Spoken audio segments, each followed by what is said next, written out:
Hello and welcome back to Kizzy's Place. And I am back again on Check-In Tuesday. I'm here to check in and be accountable to my fitness goals, my weight loss goals.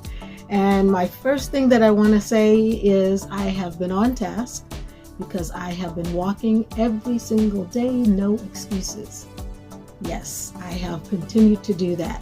In fact, I have a pedometer on my phone, and it tells me that I've had like this streak of 35 days of being on task every single day, no excuses. So I'm pretty proud of that.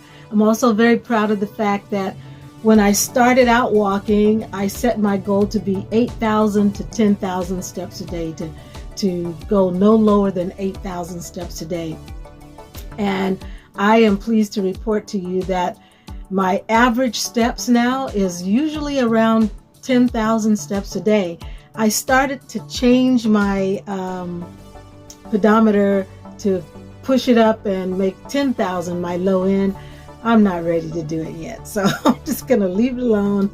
But still, I have been walking over 10,000 steps a day almost every single day. But I think right now I kind of like that 8,000 cushion in case I have a down day. I know I won't beat myself up if I do at least 8,000 steps. But I've been on task though, every single day, no excuses. I'm still stepping on the scale and seeing it go down just a little bit a day. So I'll probably just weigh in maybe twice a month or something like that, just so you can see my progress. But I can see that it's working, and I hope you can see it in my face. I can that it's working, and so I'm really excited about that. I wanted to take a little bit more time tonight in my check-in to talk about a few things that I've been doing just to help me stay focused and to kind of cope through things that are going on, because we got a crazy world going on. I don't need to give you the list. Okay. You know that things are crazy right now, and there are so many things that could trigger you to want to just go and just fall off the truck and say, who cares? What's the point?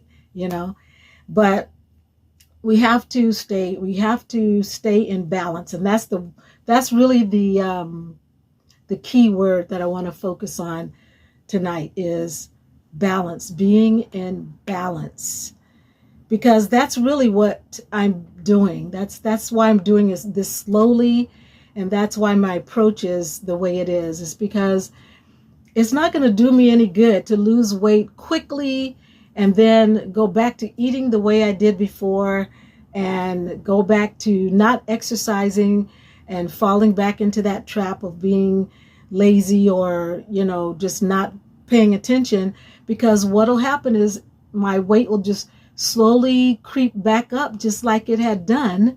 I mean, I was shocked when the doctor said I had weighed 199 a year ago. I'm like, what was I thinking about?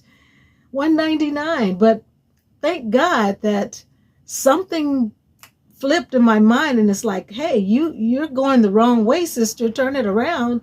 And I started coming down the scale, but I don't want to keep doing that up and down thing. So that's really kind of what I wanted to talk about. It's as I'm losing this weight this time, I'm really making myself think about how I feel when I eat.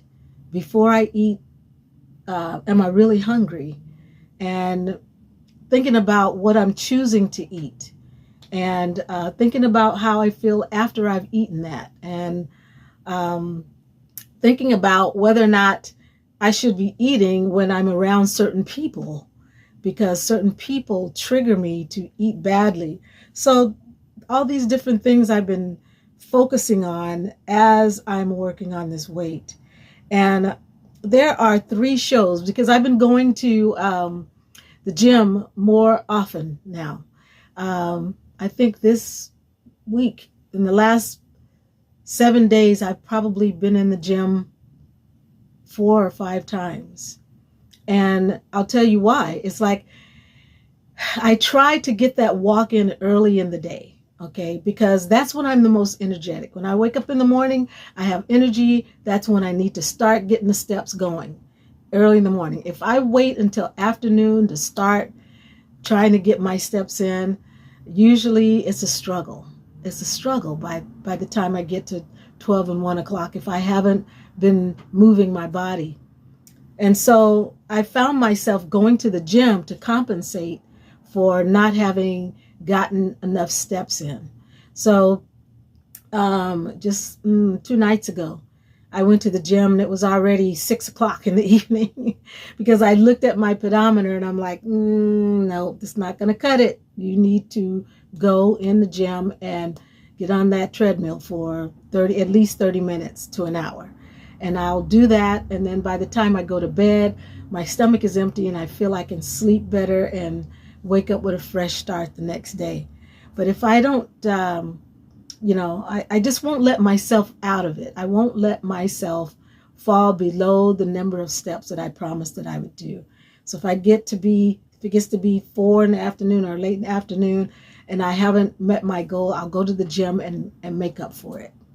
So I started, one of the things that I do when I go to the gym, because I really don't like the music they play in there. It's just, I just feel like something is hitting my head in there. And I just don't like that music. It's just noise to me. So I will go and I'll take my earphones. I'll take my cell phone and my earphones and I'll find something to listen to for the time that I'm on the treadmill. Either I'll listen to a sermon. That's always edifying,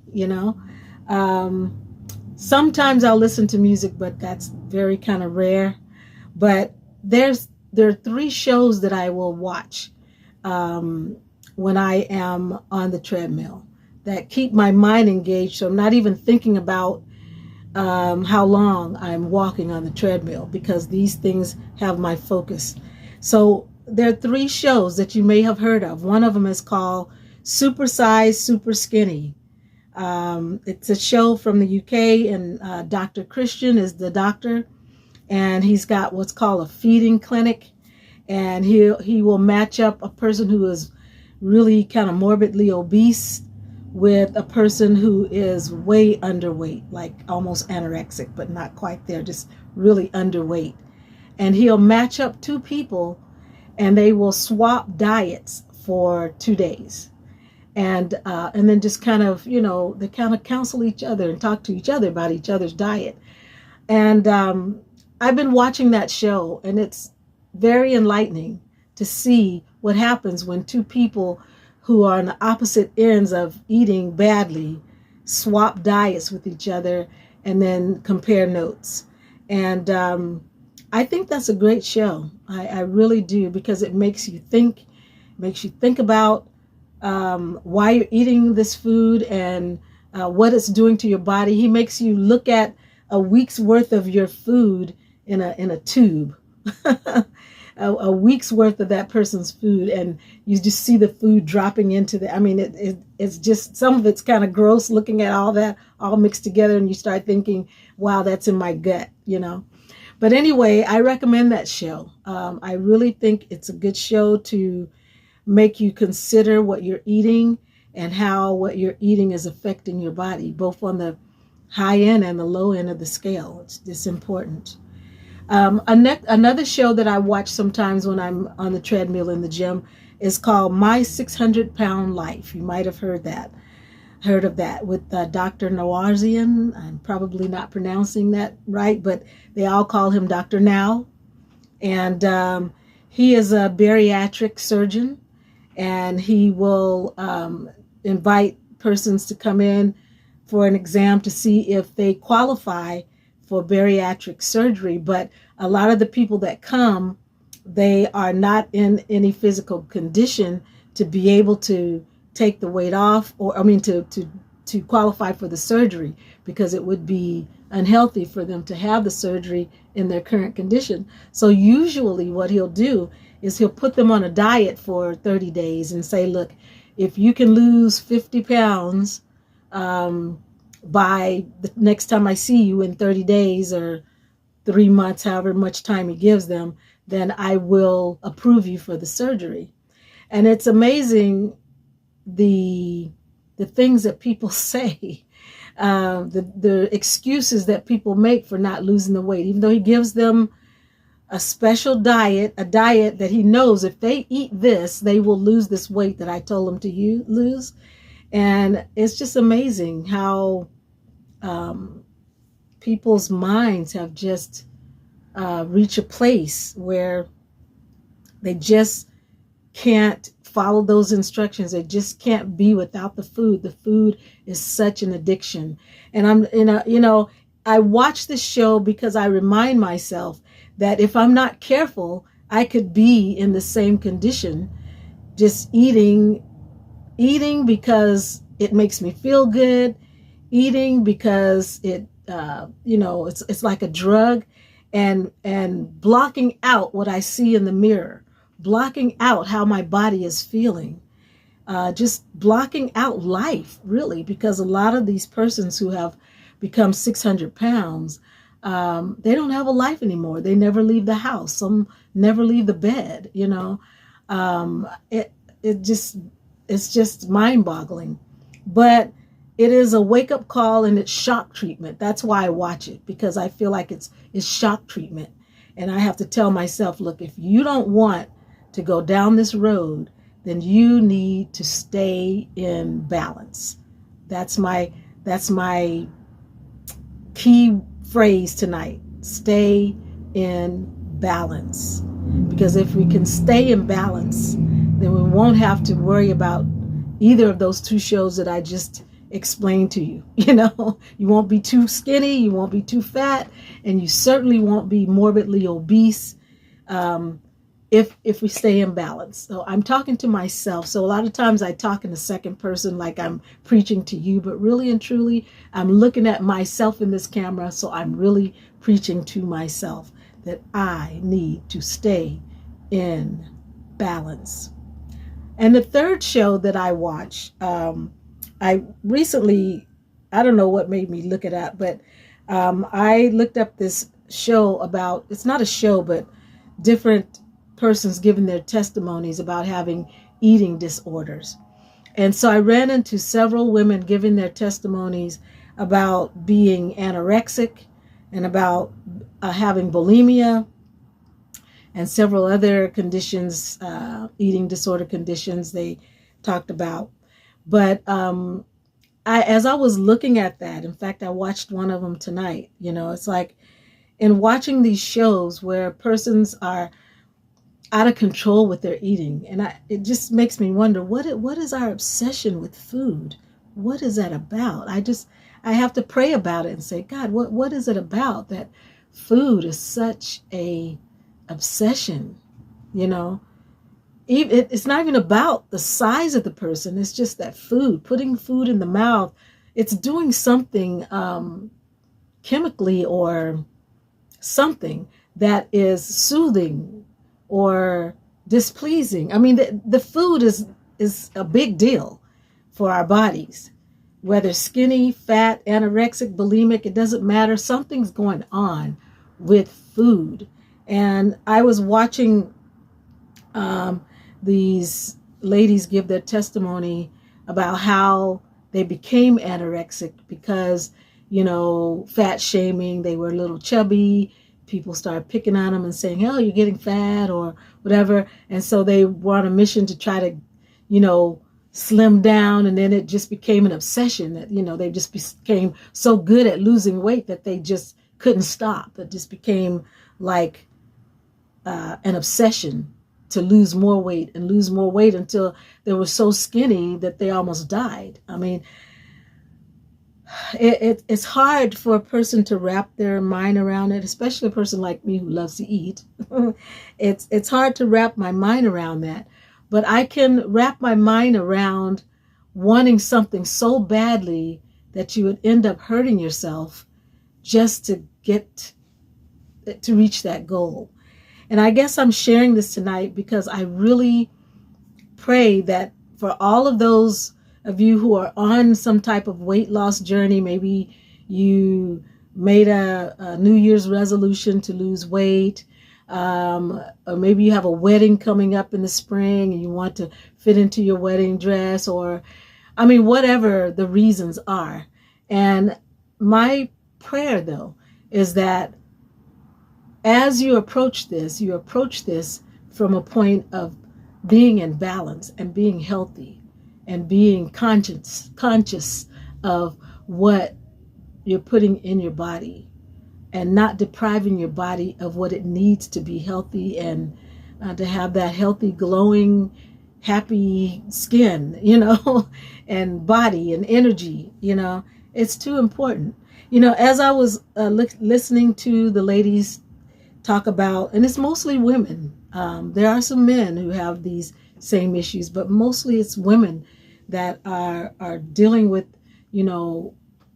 their bodies and what their bodies look like, and they want to look like, the next superstar. They want to look like this person, that person, and it's a lot of pressures on women to be slim, to be sexy, to be curvy, to be beautiful, to have flawless skin, to all these things.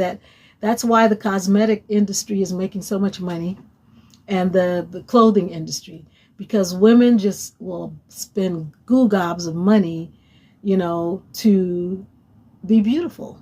I mean, it's just what women do, And as I was listening to all this, I thought to myself, no one mentioned yo-yo eating as a eating disorder. And I believe that it is an eating disorder. If you could lose weight, just like I did, I lost 70 pounds. And if after losing 70 pounds and getting to a nice, healthy weight and admitting I feel good at this size, I look good at this size, I'm wearing the clothes that I wanted to wear and all of that, to let myself over the span of, let's see, well, it took a while. I'm going to say over the span of about 6 years to start rising back up there and getting close to that weight again. That's a problem.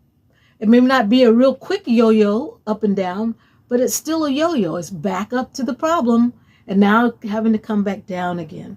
To me, that is an eating disorder. That something is out of balance. Something is out of balance if I can allow myself to start sliding right back where I was, even if it's slowly. Some of the good behaviors that I learned to get that weight down are slowly being lost again. And I hope you kind of get what I'm saying here,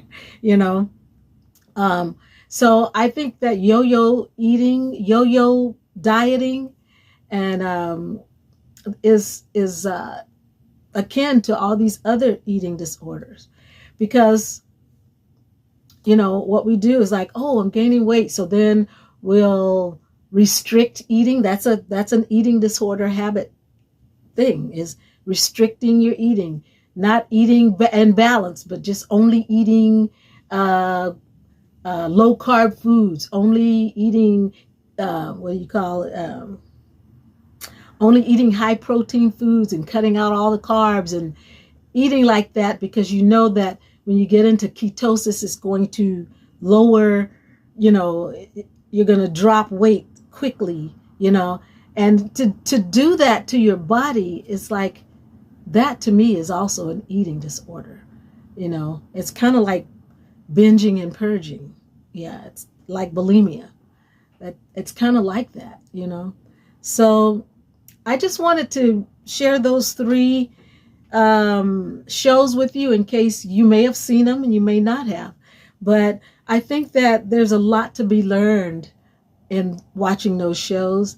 And I think that we can learn from persons who are going through a lot of the things that we've gone through or are going through as we're trying to lose this weight.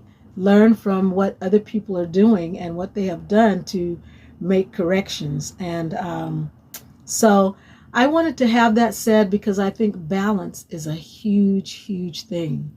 And I find myself even now sometimes, um, wanting to eat things that I really should not be eating, or wanting to eat more just because I like to eat, and it's like I have to stop myself and say, what can I do in exchange for putting food in my mouth? I need to find another outlet for whatever that emotion is that is causing me to want to eat when I'm not hungry, or when I've had enough to eat, but I just still want to stuff my face with some more food. I mean, I need to have an outlet behavior, another behavior.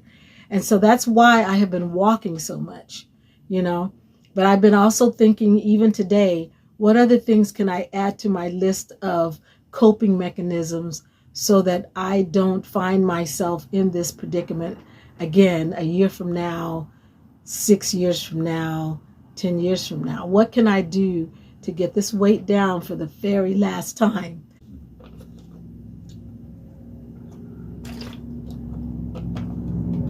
Ooh, okay.